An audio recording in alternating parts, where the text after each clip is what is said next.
আজকের এই পরন্ত বিকেলে খেলায় আমাদের মাঝে উপস্থিত হয়েছেন আমাদের শ্রদ্ধেয় বড় ভাই রফিকুল হক টিটু ভাই।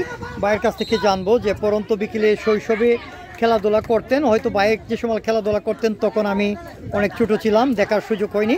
ভাইয়ের কাছ থেকে জানতে চাই, ভাই কেমন আছেন? জি আলহামদুলিল্লাহ ভালো আছি। তো আজকে বাচ্চা সহ আসলেন, খুবই ভালো লাগলো, নিজের গ্রামটাকে চিনিয়ে দিচ্ছেন।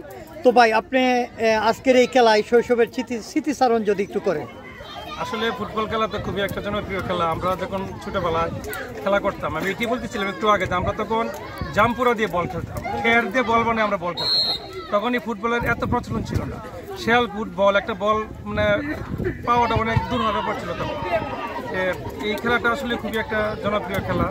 এটা আমি আজকে সেই কিশোরগঞ্জ থেকে আসছি এখানে খেলাটা উপভোগ করার জন্য। যদি আমার কাজের অনেক ব্যস্ততা ছিল, ব্যস্ততার ফাঁকেও আমি চলে আসছি, আমার কাছে খুবই ভালো লাগতেছে এবং আমার এই ছোটোবেলার সেই স্মৃতিগুলো আমার মনে পড়তেছে যে এভাবেই আমরা ফুটবল না পেয়ে আমরা জাম্পুরা প্লাস খেয়ার দিয়ে বল মানে আমরা এভাবে খেলা করতাম। ভবিষ্যতে আপনার গ্রামের এই ছেলেদের খেলার ব্যাপারে কতটুকু সহযোগিতায় সবসময় পাশে থাকবেন কিনা? ইনশাল্লাহ আমি সবসময় পাশে থাকবো। তারা যদি তাদের যদি কোনো খেলাধুলার যদি কোনো সহযোগিতা প্রয়োজন হয়, আমার কাছে যদি তারা শরণাপন্ন হয়, আমি অবশ্যই আমি ব্যক্তিগতভাবে তাদেরকে সহযোগিতা করব। তো আপনার ধন্যবাদ আপনাকে সময় দেওয়ার জন্য এবং আজকের খেলায় উপস্থিত হওয়ার জন্য। ভবিষ্যতে আপনি আমাদের পাশে থাকবেন সেই বিশ্বাস সবসময় আছে, আমরাও আপনার পাশে আছি ইনশাআল্লাহ। অবশ্যই আপনাকে ধন্যবাদ। Thank you. তাদেরকেও ধন্যবাদ জানাই, তারা আগামীতে যেন তারা আরো ভালো ক্রীড়া নৈপুণ্য প্রদর্শন করে তারা যেন খেলায় বিজয় লাভ করতে পারে সেই উপদেশ আমার থাকবে।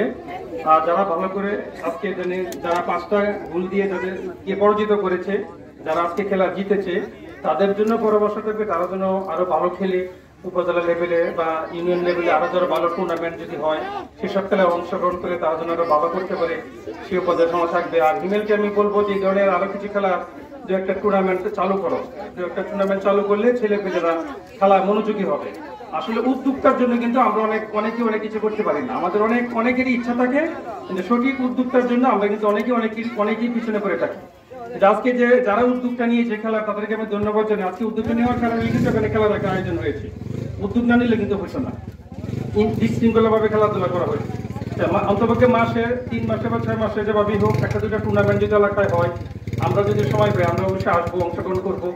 আর রানার্স আপ দলের পুরস্কার তুলে দিচ্ছেন আজকের একটি মোবাইল ফোন এবং বিজয়ীদের জন্য রয়েছে একটি কাশি। প্রথম পুরস্কার কাশি তুলে দিচ্ছেন আমাদের অতিথিবৃন্দ, আমরা একটু দেখানোর চেষ্টা করছি। বাস